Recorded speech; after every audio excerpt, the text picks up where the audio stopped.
was, and that is no more, where there's day after day of white sky and white snow, and the distant specks on the horizon are always man or bear or dog. This is the place where my ancestors lived, a place where nothing thrives for the asking.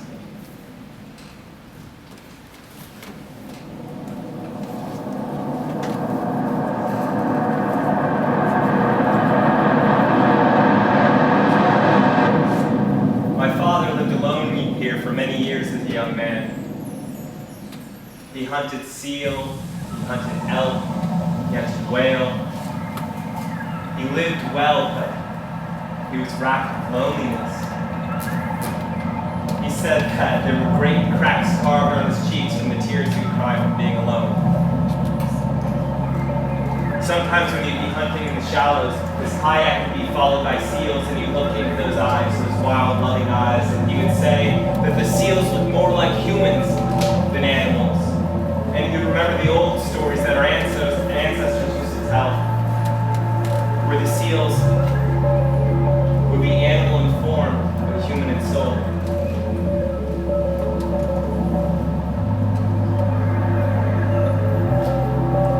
One night in the summer solstice, my father had hunted long into the day and had found nothing. And as nighttime approached, he saw a rock in the distance, covered with the movement of the most graceful kind. And so my father paddled out towards this rock. And as he got close to it, he discovered that it was covered with beautiful, dancing women, naked as the day they were born into this world and lay on their mothers' bellies. And my father was a lonely man. So he just kept on paddling right towards this rock. And he said, almost without thinking, as his kayak approached, he hopped out and landed on this crag and began to approach the women. He noticed there on the rock, hidden in an outcropping, 7 bundles of perfectly wrapped seal skin.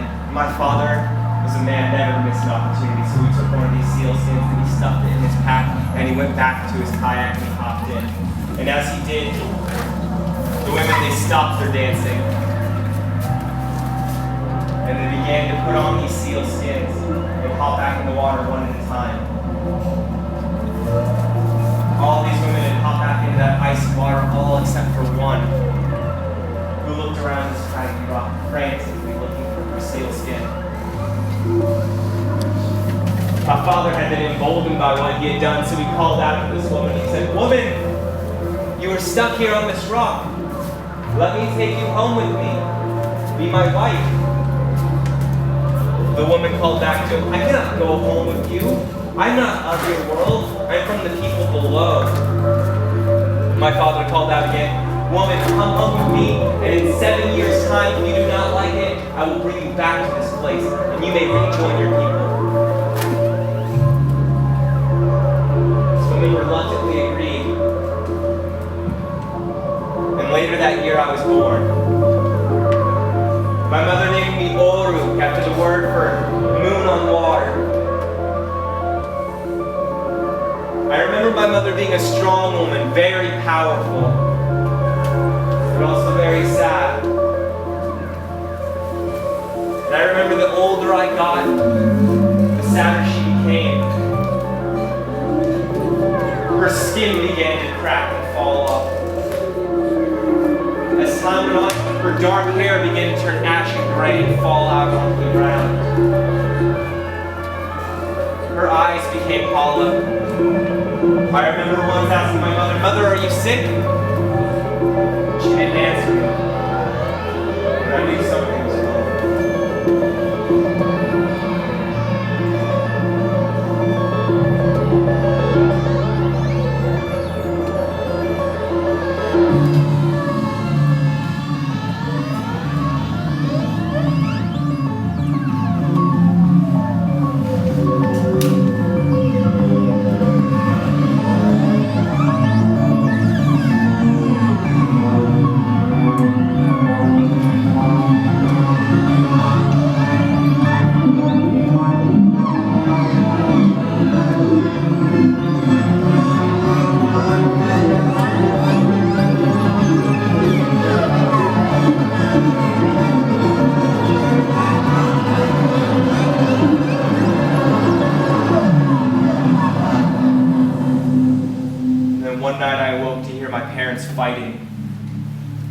mother yelling at my father.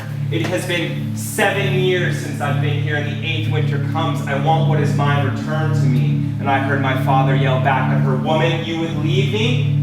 You would leave your son motherless? You would leave me wifeless? If I were to give you back the sealskin, tell me that you wouldn't go back to that ocean." My father stormed out that night under the tundra. My mother cried in her arms. I remember crying myself to sleep that night too.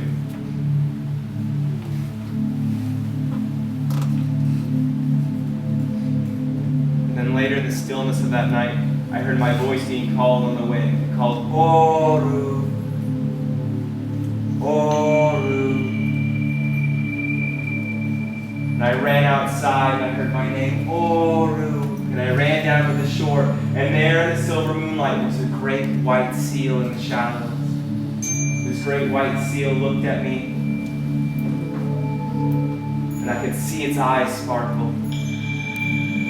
And in the tide drifted in a small bundle, and the bundle came to my feet on the shore, and I unwrapped it and found a perfect sealskin. I took the sealskin and I ran, I showed my mother, I said, "Mother, look what the tide brought us." And she said, "No, this didn't come from the tide." We ran down to the shore, and I watched as she began to put the sealskin on her body. And she said, "Come with me, Oru. It's time you meet the rest of your family." She took 3 deep breaths into my lungs, and then we went down below.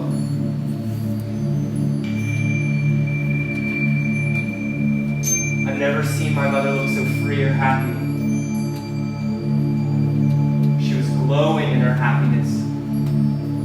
And we went down, down beneath the waves. So we came to an underwater cave, and in this cave there were creatures of all sorts, creatures that I had never seen before.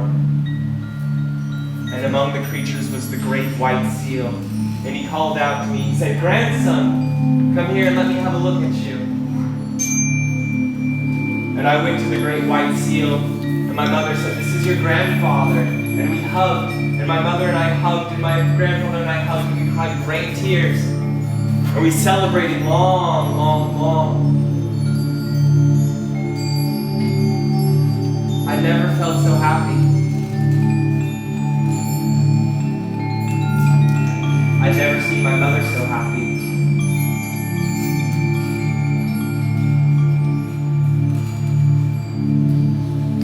And when the celebration stopped, my mother and my grandfather, they held me. They said, "Oru, it pains us to say that you cannot stay here with us. This isn't where you will live. But when the time is right, you'll come back down here and join us." And so I was swam to the surface to continue living with my father, where I hunted, I made music, told stories, waiting for the one day where I can rejoin my family beneath the waves.